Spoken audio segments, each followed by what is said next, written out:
get a brief understanding of what a metaverse is, right? There is an interesting history to that.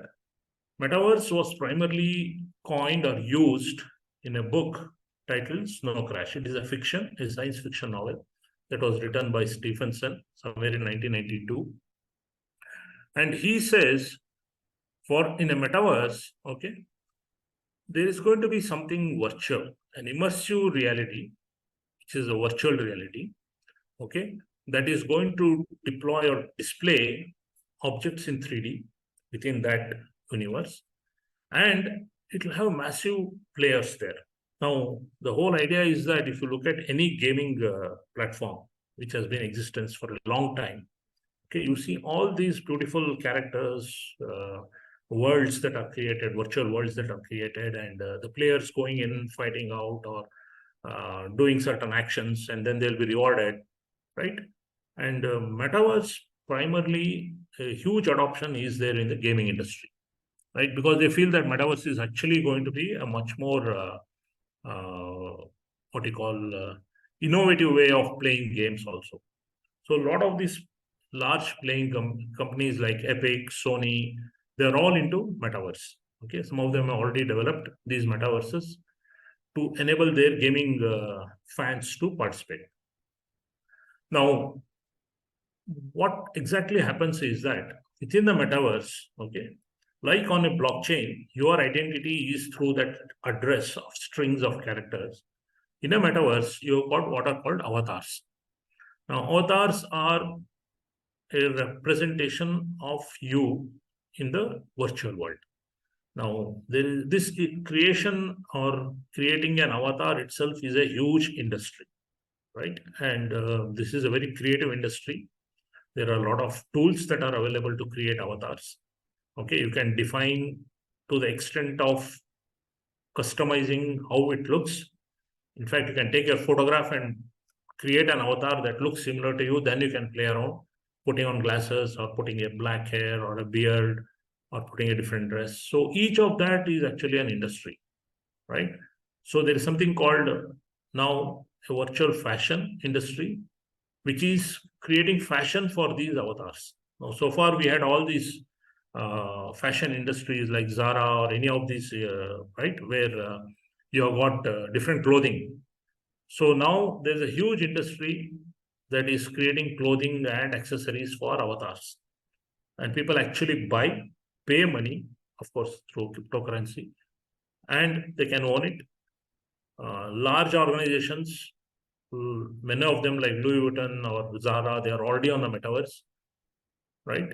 They also reward them NFTs, their fans.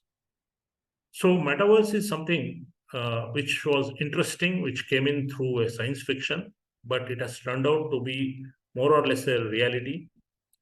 Okay, this area is the one which is going to become quite evolving because of huge technological advancements that could happen over the next few years. Now, again, going back to understanding what a metaverse is, right?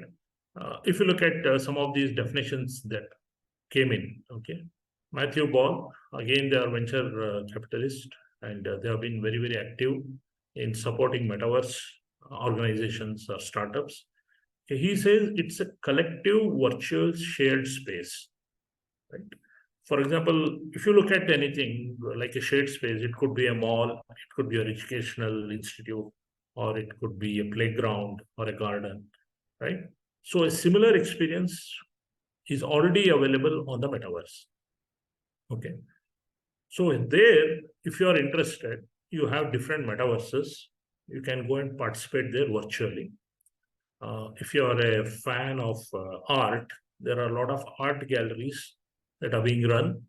In fact, a lot of museums are now shifting to metaverse.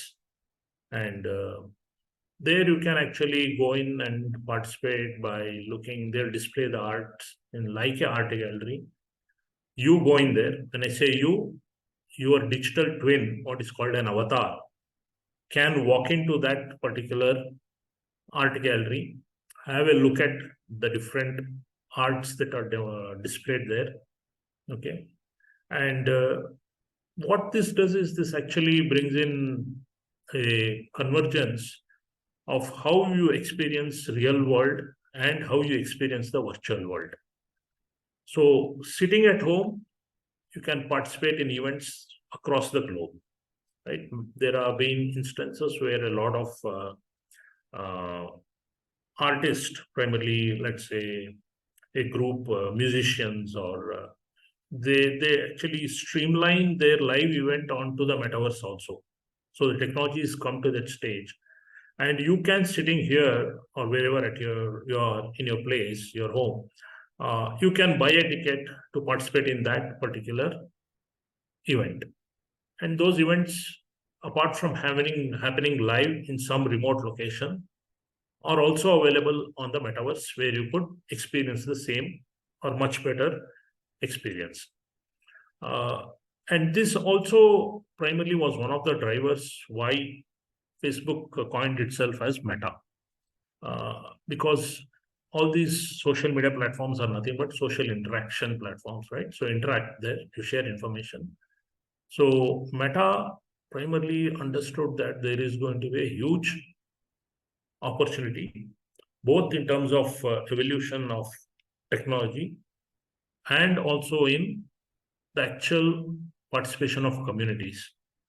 So they have moved into metaverse, and they will be, I think, looking to catalyze and bring in. Though we again have gone through the similar hype cycle of boom and bust, right? And he says that primarily, again, it's a virtual space, interconnected virtual space. What you can do, you can work, you can socialize, you can interact. Effectively, whatever you do physically, majority of the activities, what you do physically, you can participate on the virtual world. Tim Sweeney is the CEO of Epic Games. Epic Games was primarily one of the large gaming companies. They have been on different platforms earlier.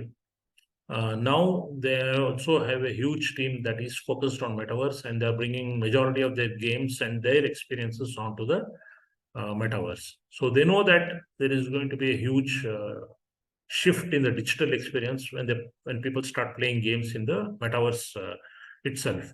Okay, and it's something which is going to actually bring in a lot of participation because it is just getting started, right? So metaverse has caught the attention of large companies and many individuals who are experts in their own field,